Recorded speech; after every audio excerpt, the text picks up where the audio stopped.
பிரச்சனைகளையும் தேவைகளையும் புரிந்தவர் அறிந்த வாக்களிப்பில் உதயசூரியன் உங்களை தேடி உங்களை வளர்ச்சி பாதைக்கு உங்களை தேடி உங்களை நாடி உங்களுக்காக உழைக்கிற கேட்டு இதோ வந்து கொண்டிருக்கிறார்.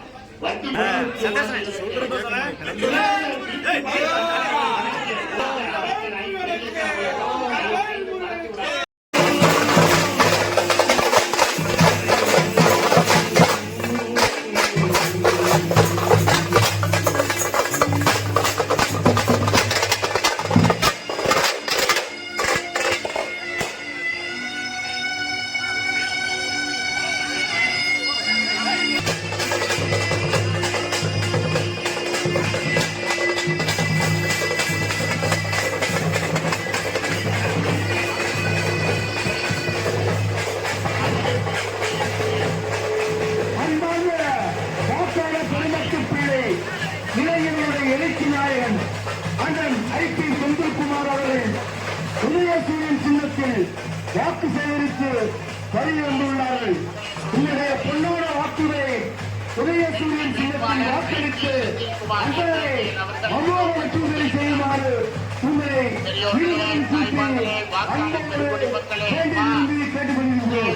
சின்னத்திலே உங்களிடத்திலே ஓட்டு கேட்டு இதோ வந்து கொண்டிருக்கிறார்.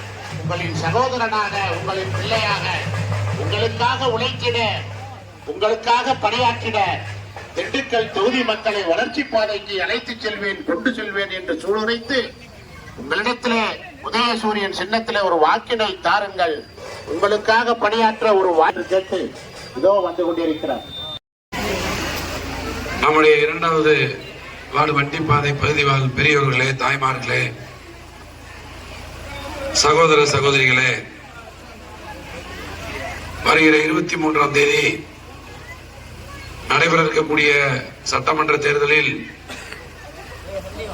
திண்டுக்கல் சட்டமன்ற தொகுதியினுடைய திராவிட முன்னேற்ற கழகத்தினுடைய மதச்சார்பற்ற முற்போக்கு கூட்டணியின் வேட்பாளராக மாண்புமிகு முதலமைச்சர் அண்ணன் மு.க. ஸ்டாலின் அவர்களுடைய ஆதரவு பெற்ற மண்ணின் மைந்தர் ஐயா ஐம்பிஆர் அவருடைய ஆதரவு பெற்ற வேட்பாளராக உங்களிடத்திலே உதயசூரியன் சின்னத்திலே ஐபி செந்தில்குமார் என்கின்ற நான் உங்களை தேடி வாக்குகள் கேட்க வருகை இருக்கின்றேன். இந்த பகுதி நீண்ட காலமாக இங்கே குடியிருப்பவர்களுக்கு பட்டா இல்லாமல் இருந்ததை நீங்கள் யாரும் மறந்திருக்க மாட்டீர்கள். 2006, 2010 திராவிட முன்னேற்ற கழக ஆட்சியில் அன்றைக்கு நம்முடைய மாண்புமிகு ஐயா ஐபிஆர் அவர்களும் அன்று சட்டமன்ற உறுப்பினராக இருந்த தோழர் பாலபாரதி அவர்களும் நம்முடைய மாண்புமிகு முதலமைச்சர் அன்றைக்கு இருந்த தலைவர் கலைஞரிடத்திலே இந்த பகுதியில் இருக்கக்கூடிய மக்களுக்கு பட்டா கொடுக்க வேண்டும் என்று கேட்டு அன்றைக்கு கொடுக்கப்பட்ட பட்டா முதலாக பல ஆண்டுகளுக்கு பிறகு நம்முடைய திராவிட முன்னேற்ற கழக ஆட்சியில் தான் பட்டா இங்கே கொடுக்கப்பட்டது. கொடுக்கப்பட்ட பட்டாவே அடுத்த 10 ஆண்டுகள் அதை கணினியில் ஏற்றாமல் விட்டுவிட்டு இன்றைக்கு கணினியில் ஏற்றுவதில் இருக்கக்கூடிய மிக நெருடலான சூழ்நிலையில் மீண்டும் முதலமைச்சரிடத்தில் போய் நாங்கள் எல்லாம் சந்தித்து திண்டுக்கல் நகரில் ஏறத்தாழ 3000க்கும் மேற்பட்ட குடும்பங்கள் பட்டாக்களை கணினியில் ஏற்ற முடியாமல் தவித்துக் கொண்டிருக்கிறார்கள்.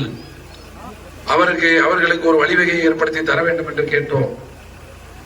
நமக்கு முதலமைச்சர் அவர்கள் மாநகர பகுதிகள், நகர பகுதிகளில் அப்படி இருந்த இடர்பாடுகளை தீர்க்க ஜிஓ 97 என்று ஒரு அரசாணையை போட்டு அந்த அரசாணை காட்டுகிற வழியின் அடிப்படையில் இன்றைக்கு அந்த பட்டாக்களை எல்லாம் கணினியில் ஏற்றி இன்றைக்கு கொடுத்திருக்கின்றோம். இந்த பகுதியை பொறுத்தளவில் ஏறத்தாழ 115 குடும்பங்களுக்கு பட்டாக்களை நீங்கள் கணினியில் ஏற்ற வேண்டும் என்று கேட்டு இதுவரை 68 பேருக்கு கணினியில் ஏற்றி நாங்கள் கொடுத்திருக்கின்றோம். மீதம் ஒரு 47 பேர் ஏற்கனவே நம்முடைய பகுதி கழக செயலாளர் சந்தோஷ் அவர்களும் மன்ற உறுப்பினர் அண்ணன் கணேசன் அவர்களும் என்னிடத்தில் ஒரு முறை தனித்தனியாக என்னை சந்திக்கிற பொழுது இன்னும் விடுபட்ட கொஞ்சம் பட்டாருக்கு எப்படியாவது அதையும் நீங்க வாங்கி கொடுக்கணும்னு கேட்டாங்க.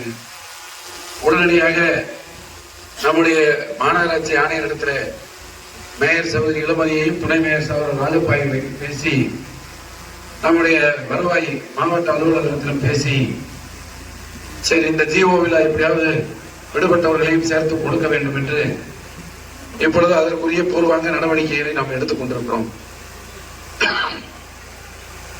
அநேகமாக இந்த தேர்தல் முடிந்ததற்கு பிறகு அவர்களுக்கும் அந்த முயற்சியை எடுத்து அந்த பட்டாக்களை பெற்றுக் கொடுக்கக்கூடிய முயற்சிகளை நாங்கள் எடுக்க இருக்கிறோம் என்கிற அந்த செய்தியை மட்டும் இந்த நேரத்தில் சொல்லி மாண்புமிகு முதலமைச்சர் அவர்கள் பல்வேறு திட்டங்களை கொடுத்துக் கொண்டிருக்கிறார். மகளிர் உரிமை தொகை பெண்களுக்கு மாதம் 1000, நகர பேருந்துகளில் கட்டணமில்லாத விடியல் பயண திட்டம், 1ஆம் வகுப்பிலிருந்து 5ஆம் வகுப்பு வரை பிள்ளைகளுக்கு காலை உணவு திட்டம், அதே போல நம்முடைய 80 வயதை தாண்டிய வயதானவர்களுக்கு அவர்கள் ரேஷன் கடைகளுக்கு வர முடியாமல் இருப்பவர்களுக்கு வீடு தேடி போய் ரேஷன் பொருட்களை கொடுக்கிற திட்டம், நம்முடைய வீட்டு பிள்ளைகள் கல்லூரிகளுக்கு போகிற பிள்ளைகளுக்கு பெண் பிள்ளைகளுக்கு புதுமை பெண் திட்டம் 1000 ரூபாய் மாதம், ஆண் பிள்ளைகளுக்கு தமிழ் புதல்வன் திட்டம் மாதம் 1000 ரூபாய். இப்படி பல்வேறு திட்டங்களை மாண்புமிகு முதலமைச்சர் அவர்கள் கொடுத்துக் கொண்டிருக்கிறார்.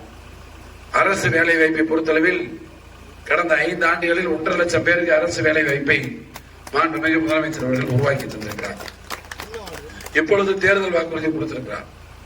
அந்த தேர்தல் வாக்குறுதியிலே அடுத்த 5 ஆண்டுகளில் 1.5 லட்சம் பேருக்கு அரசு வேலை வாய்ப்பை உருவாக்குவோம் என்று இன்றைக்கு சொல்லியிருக்கிறார். கலைஞர் மகளிர் உரிமை தொகை இப்பொழுது 1000 இருக்கிற தொகையை இனி இந்த தேர்தல் முடிந்து புதிய நம்முடைய அரசு அமைகிற பொழுது 2000 உயர்த்தி நம்முடைய சகோதரிகளுடைய கணக்குக்கு வரவு வைக்கப்படும் என்று சொல்லியிருக்கிறார். முதியோர் உதவித்தொகை 1200 இனி 2000 உயர்த்தப்பட இருக்கிறது. மாற்றுத்திறனாளிகள் ஊக்கத்தொகை 1500 என்பது 2500 உயர்த்தப்பட இருக்கிறது. காலை உணவு திட்டம் 5ஆம் வகுப்பு வரை இருந்ததை இனி 8ஆம் வகுப்பு வரை அதிகரிக்க முதலமைச்சர் அவர்கள் வாக்குறுதி கொடுத்திருக்கிறார்.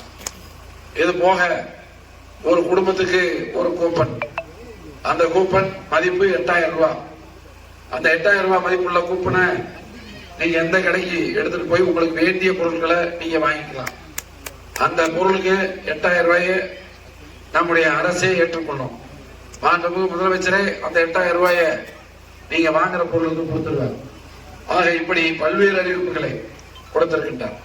திண்டுக்கல் மாநகரத்தை பொறுத்தளவில் மிக முக்கியமாக நாம் கவனம் செலுத்த வேண்டிய பிரச்சனை குடிநீர் பிரச்சனை. இந்த குடிநீர் பிரச்சனைக்கு நாம் ஒரு பூர்வாங்க நடவடிக்கை எடுத்து நிரந்தர தீர்வை காண வேண்டிய ஒரு அவசர சூழ்நிலை ஏற்பட்டிருக்கிறது. அதனால்தான் 9 கோடியில 3 வார்டுகளுக்கு 24x7 என்கிற அடிப்படையில் புதிதாக ஒரு மாதிரி திட்டத்தை உருவாக்கி அந்த பணிகள் நடந்து கொண்டிருக்கிறது. அந்த திட்டம் முடிந்ததற்கு பிறகு படிப்படியாக அனைத்து வார்டுகளுக்கும் அந்த திட்டத்தை நாம் விரிவுபடுத்த இருக்கின்றோம். அது மட்டுமின்றி இப்பொழுது பேரணையிலிருந்தும் காவிரி கூட்டு குடிநீர் திட்டத்திலும் அதே போல காமராஜர் ஆத்தூர் அணையிலிருந்தும் தண்ணீர் வந்து கொண்டிருக்கிறது.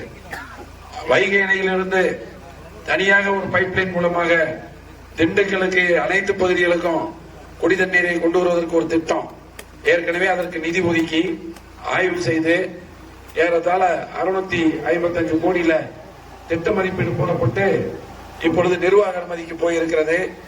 இந்த தேர்தல் முடிந்தவுடனே நம்முடைய திராவிட மாடல் 2.0 அண்ணன் தளபதி தலைமையில் அமைந்தவுடனே ஏற்கனவே இதற்குரிய முயற்சிகளை மாண்புமிகு ஐயா ஐபிஆர் அவர்கள் தான் எடுத்திருக்கிறார். அவரோடு நானும் இணைந்து இந்த கூட்டு குடிநீர் திட்டத்தை நம்முடைய திண்டுக்கலுக்கு கொண்டு வருவதற்கு முயற்சி செய்வோம் என்பதனை மட்டும் சொல்லி, திண்டுக்கலில் இருக்கக்கூடிய கடும் நெரிசலை தவிர்க்க இங்கே சாலைகளுடைய உட்கட்டமைப்பு வசதிகளை விரிவுபடுத்தி இங்கே தேவைப்படுகிற இடங்களில் பாலங்களை அமைத்து நெருக்கடிகளை தவிர்க்க இன்றைக்கு திண்டுக்கல் மாநகராட்சி ஒரு வளர்ந்த மாநகராட்சியாக எதிர்காலத்தில் உருவாக நாம் உழைக்க இருக்கின்றோம் என்பதனை மட்டும் சொல்லி, அதிமுக ஆட்சியில விட்டு போன ஸ்மார்ட் சிட்டி திட்டத்தை மீண்டும் பெறுவதற்குரிய முயற்சியையும் நாம் எடுக்க இருக்கின்றோம் என்கிற செய்தியை சொல்லி, நீங்கள் எல்லாம் ஆதரிக்க வேண்டிய சின்னம் உதயசூரியன் உதயசூரியன் உதயசூரியன் என்று கேட்டு விடைபெறுகின்றேன். நன்றி, வணக்கம்.